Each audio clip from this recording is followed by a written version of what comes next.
Welcome to Uncommonly Good MTG. I am your host, the good, the noble, Dr. Rutherford Ignatius Subterranean Suckit.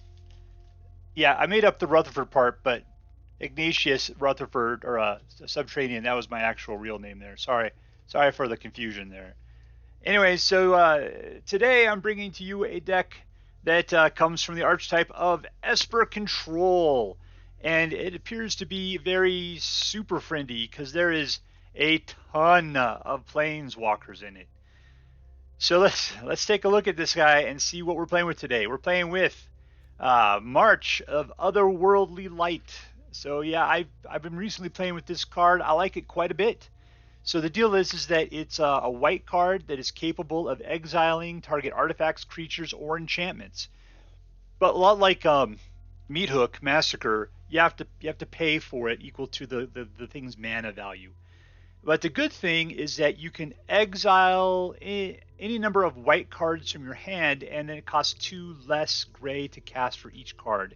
So that usually helps you get rid of whatever it is that's really being a pain in your butt.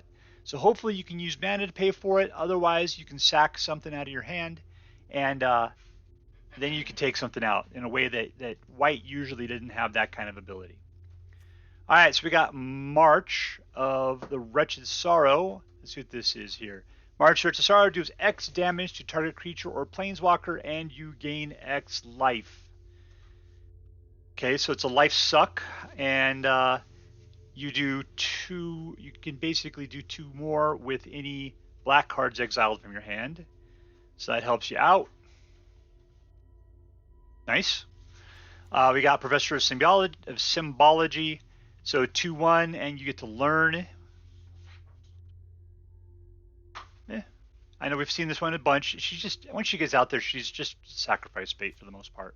We got Vanishing Verse, which takes out any mono-colored permanent, which is perfect. Then we start getting into our Planeswalkers. We got Kaito Shizuki, which, let's see what we got. At the beginning of your upkeep, if you enter the battlefield this turn, he phases out, or you're in step, he'll phase out the in step. So he'll stay safe for a turn. Then we got draw a card, then discard a card unless you attacked this turn. Create a 1/1 blue ninja that says this creature cannot be blocked. Nice. And then whenever a creature deals common values to a player, search your library for a blue or black creature card, put it into the battlefield, then shuffle. Do we have any blue or black creatures? We have none. We have 0 blue or black creatures. So we're not using the 7. We're pretty much just drawing cards and making ninjas. That's it. We got the Celestus, which draws cards and gives you life, and has 1 mana of any color. So that's always nice in a deck that has 3. Niko Aris. Let's see. So when it comes in, you pay X to create a certain amount of shards, and a shard says sacrifice it to scry 1 and then draw a card. It costs 2. So up to 1 target creature you control cannot be blocked this turn. Whenever that creature deals damage this turn, return it to its owner's hand. Well, I don't have any creatures. I'm just going to have little dudes out there, so I'm not sure how useful that's going to be. Let's see. Niko deals 2 damage to each target tapped creature for each card you've drawn this turn. To target tapped creature for each card you draw this turn. So are we doing a lot of card draw? A little bit, maybe. Let's see. I bet you we got some card draw coming up like in Teferi here.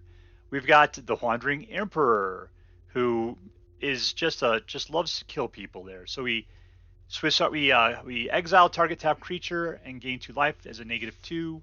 Other than that, you can create a white samurai creature with vigilance, and then you can also put +1 on the target creature, and it gains first strike till the end of turn. Sorin the Mirthless purses out. So this is where all your creatures come from. You don't have any cards put on creatures, but your super friends are. They come with a posse. So this guy puts out a 2/3 black vampire with flying and lifelink, and he also helps you draw cards. This guy choose up to 1 target artifact, up to 1 target creature, and 1 target land. Untap the chosen permanents you control. Tap the chosen permanents you don't control, and then you gain 2 life. So that's about tapping a bunch. Look at the top 3 cards of your library, put 1 of them in your hand, and the rest on the bottom of your library in any order.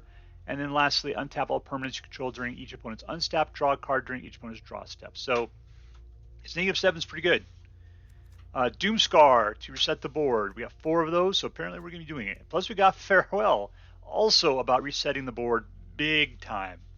Lolth puts out a bunch of little guys, and she would love to see all those tokens die. And we got Kaya the Inexorable, exile target non-land permanents for middle ability.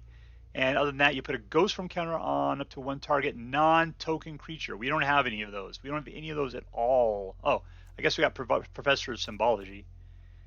So that's it. So, boy, that ability for her is pretty lame. We're just going to be pumping her up, and nothing's going to happen until eventually we can hopefully exile target creature again.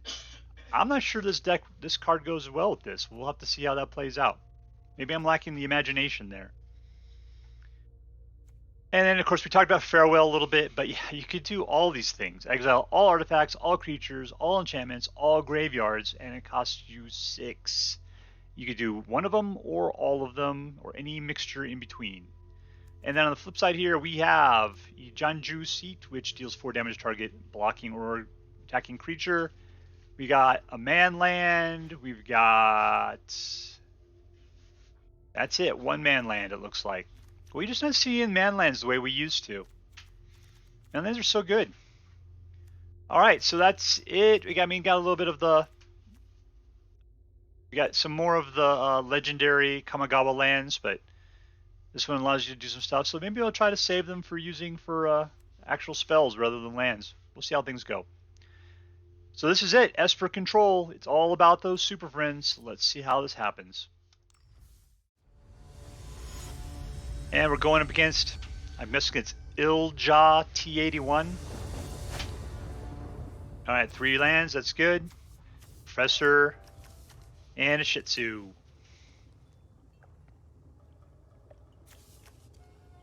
Bona goes first. Keep it.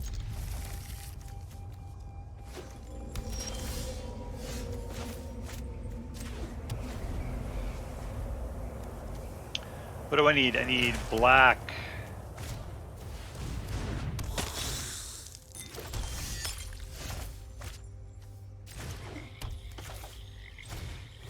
I think it's playing that mono red sack deck. What do I really need? Let's get... Do I really want to go for it? Where's the land? Right here? I wasn't prepared for that decision.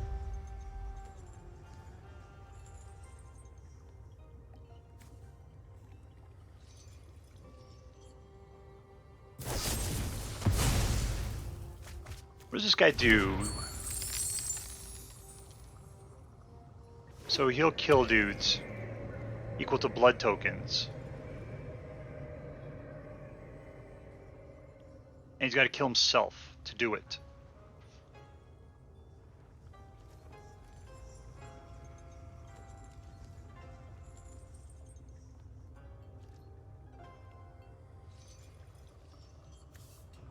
Should probably save the Vanishing Verse for that man land up there.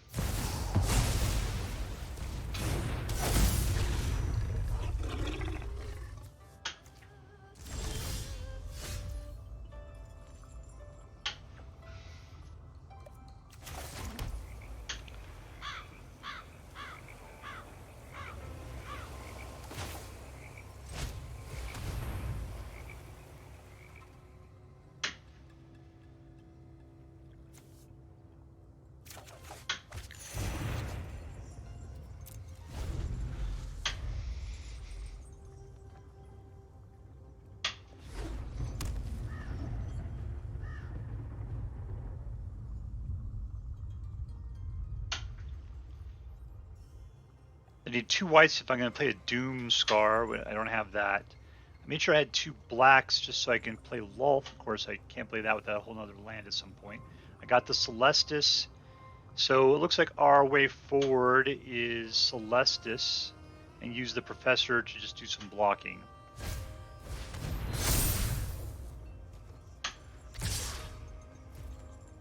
Okay, all I can block... I'm not going to block. That was a big hit, though.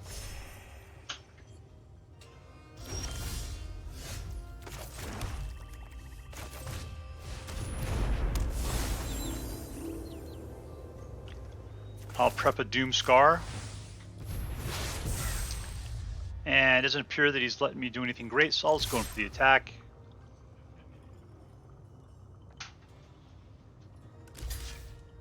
Oh, that was dumb.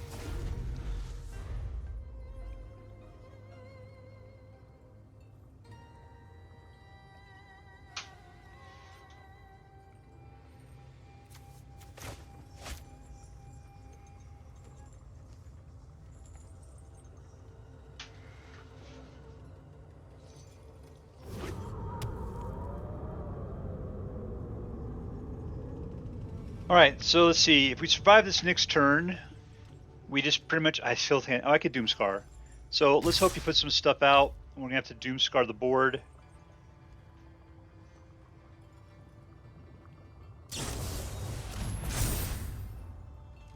What does he get? Double strike? Yeah. I think I'm dead. Well, that's the end of it.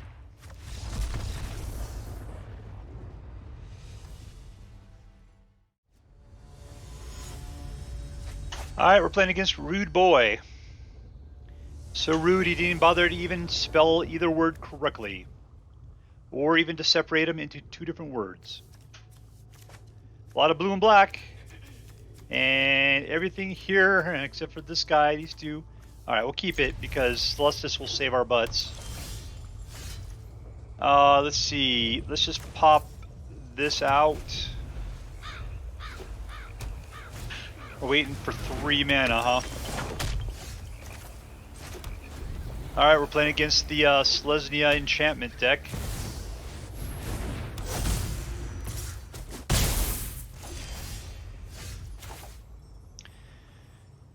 Blue, blue, and white. What do I need? Let's pop another black in this case. Put out the Celestus. And next.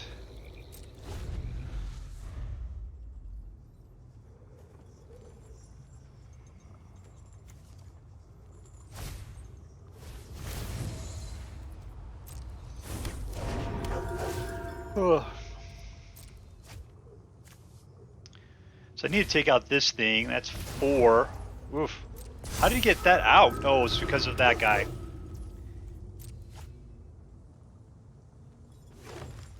This will only do damage to creatures. This is just getting ridiculous. It's probably too late. Oh, I need a Doomskar like crazy.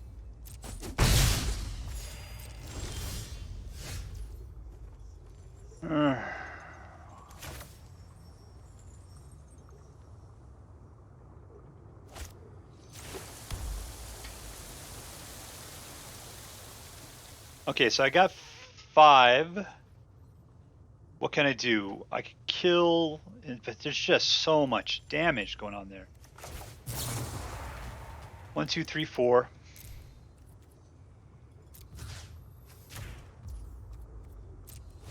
That took everything we had just to get rid of the Hallowed Haunting.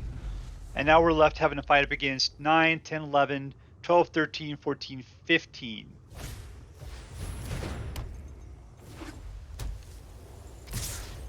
My only hope is on the next turn we get a Doomskar. That was the only hope we have. And it's not a Doomskar. Let's see. What can I do? I can only kill 1 creature.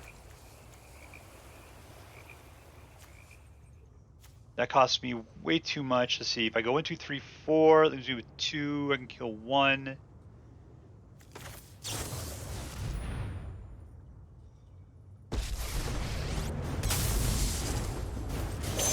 If I kill this, it'll knock that guy out.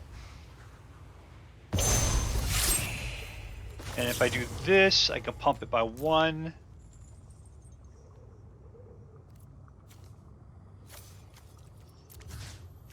Kill that. Oh, that didn't work out. I had a lot more potential there, but I set it to 1 already. Alright, never mind. Game over.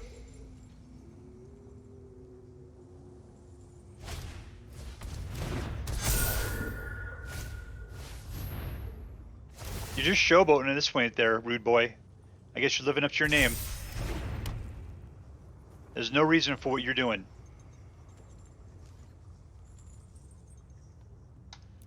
And we're done.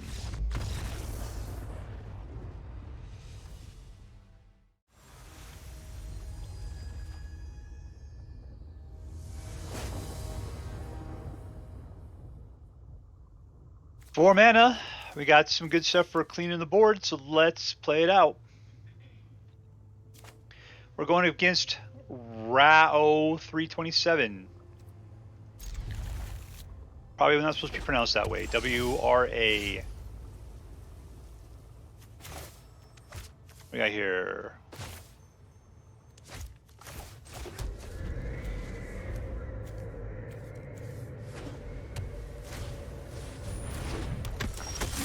Non-creature spells. Let's double up on the white potentially.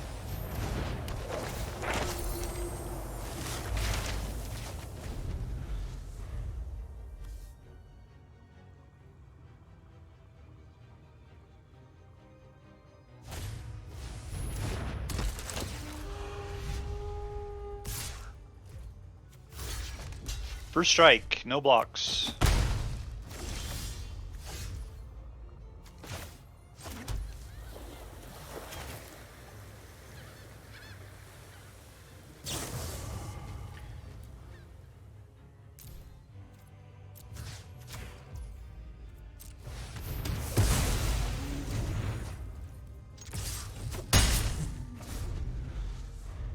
Alright, we sucked that guy dry.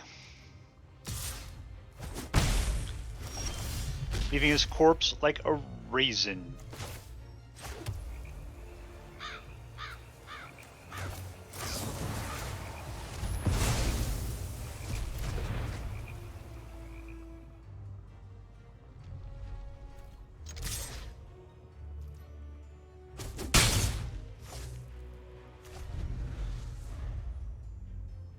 I keep thinking I should probably just nuke our professor ourselves, which I will do after the end of this turn. I mean, we're only getting up by one, but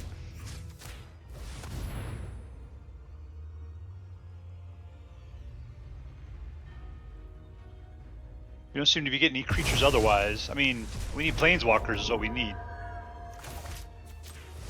Pew!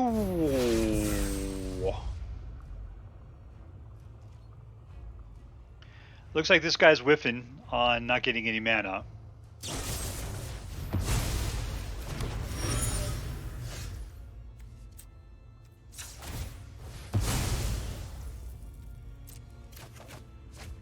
Wow, that's a whole lot of nothing.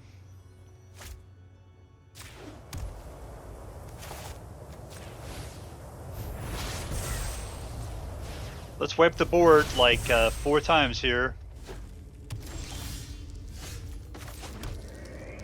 Done.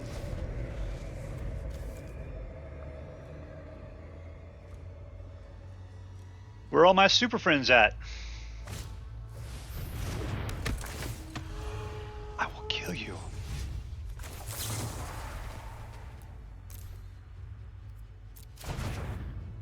What's going on here? Okay.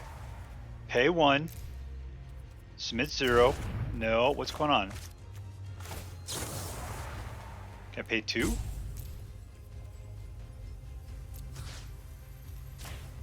Oh, it's because it costs 2 mana. I'm sorry. I was thinking it's the amount of damage I had to do to kill him, and that's not the case at all.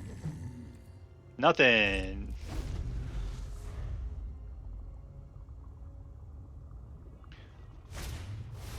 Where are all my super friends? I got the worst one here.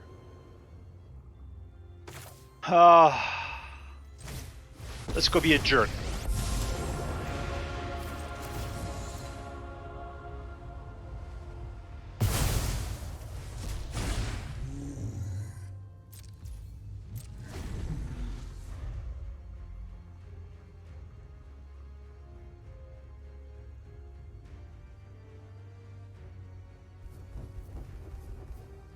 I got no creatures, so I can't do nothing.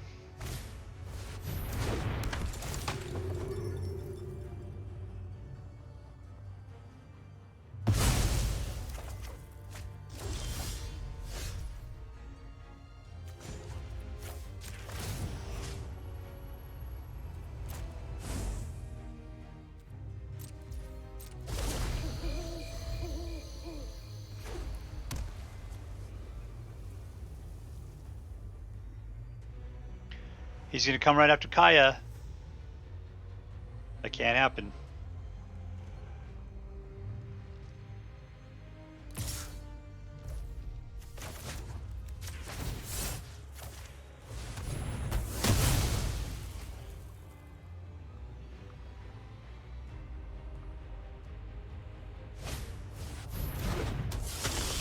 What is that?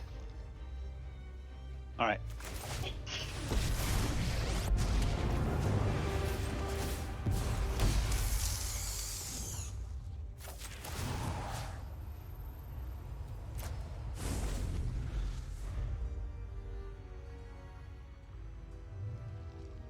Finally got some super friends.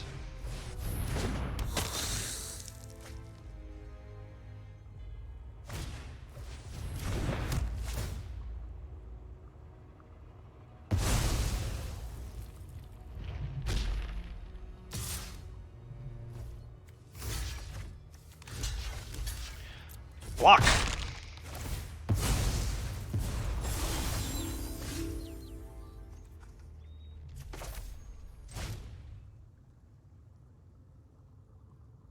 Let's see what we got up here. We got an artifact.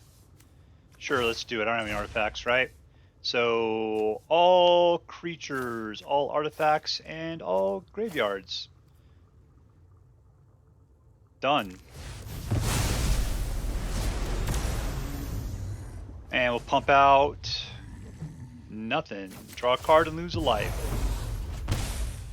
And at this point we will pump her up. Submit nothing. And we're done. What do we got here? In turn. Only got 1 mana, so that's not going to help me out too much. Hopefully whatever he does is slow. That's slow.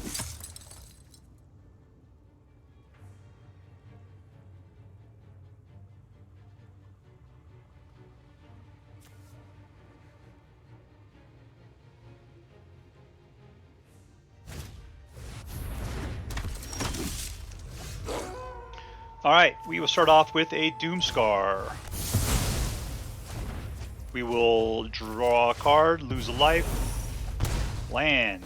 Not the greatest thing in the world. Let's put out this guy right there. We'll put out a Celestus, and we will pump ourselves up. Got her up to 6.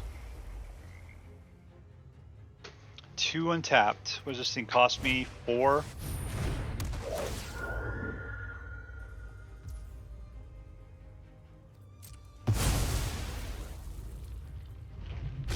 I'm going to have a token creature pretty soon. And we'll wipe the board. Resolve. Draw a card. And we'll pump.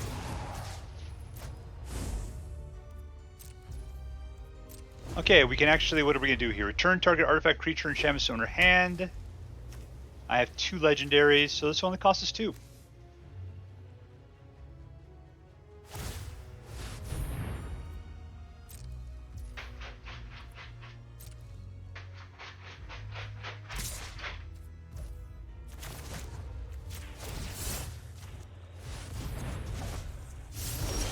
Someone's getting all worried.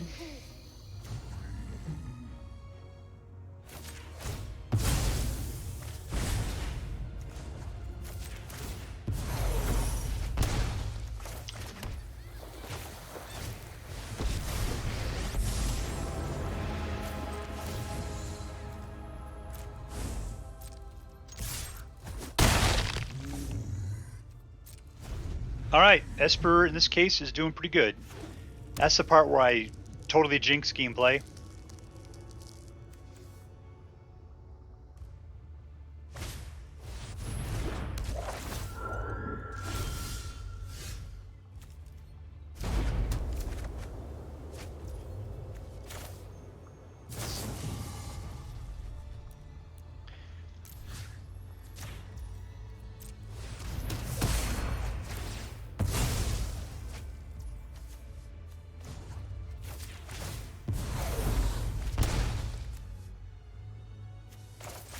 What do I do with this guy now? We're going to pay X, Target creature you control can't be blocked this turn. 2 damage to creature. Tap creature. Okay, let's just see. I want to put a bunch of stuff into him. How much I got? 1, 2, 3, 1, 4, 5, 6, 7, 8, 9. So I could pay 6 into this.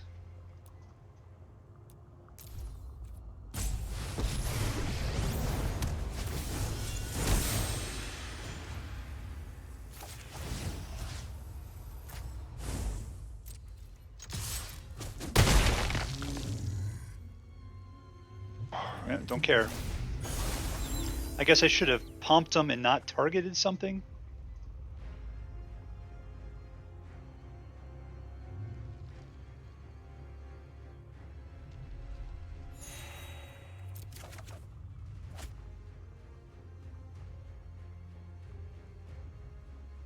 Sure. I probably don't need any more land. Create a shard token.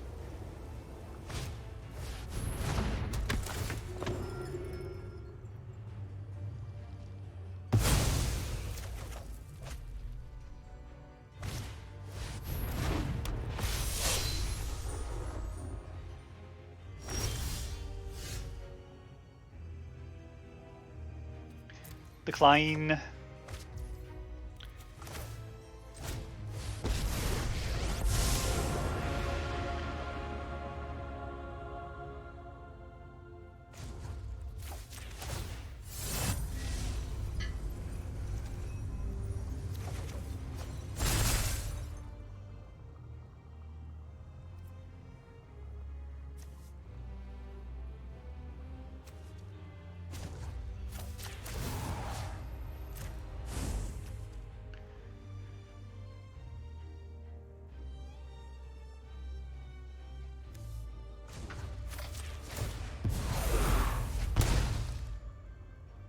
Let's see, I'm thinking I should just Doomskar again.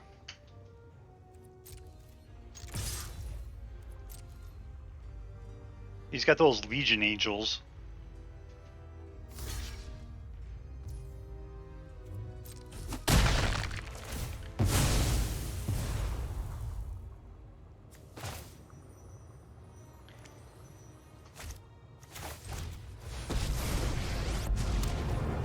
This is just getting ridiculous.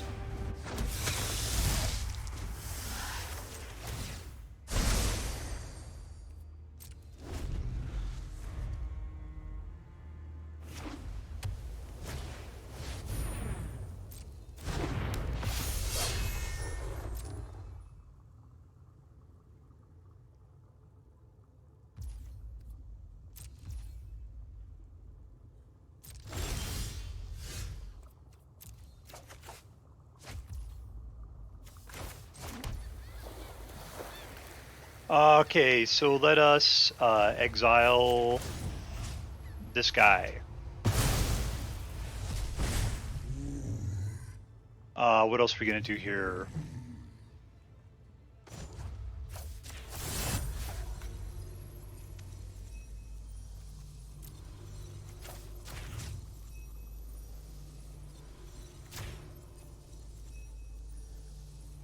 Gain some life.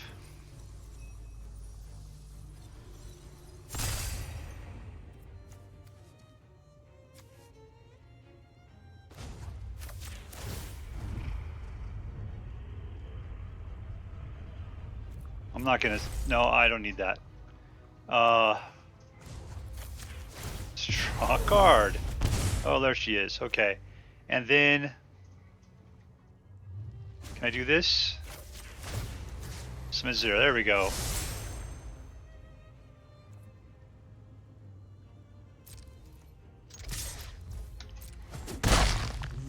Well, Manland would have been really nice right now.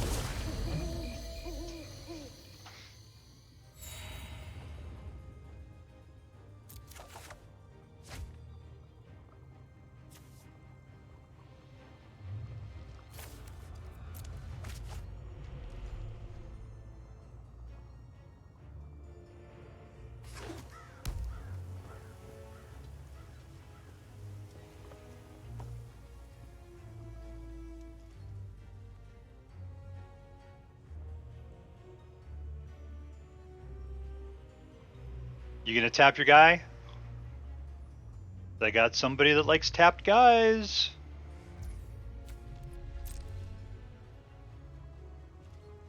Nope.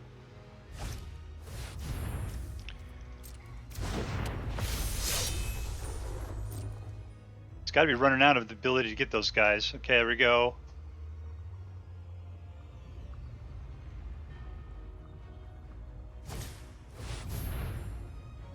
Destroy all creatures. Really?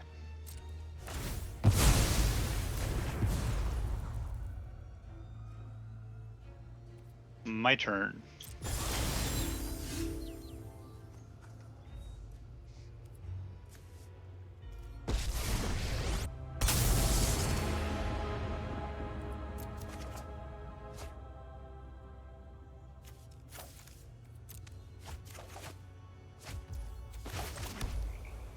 All right, how are we going to play this? So we can put out some spiders. This one's just going to get pumped. And you're just going to get pumped. And we're going to put out a samurai. And you're going to go ahead and put out a vampire. And you are going to go ahead and got another guy, huh?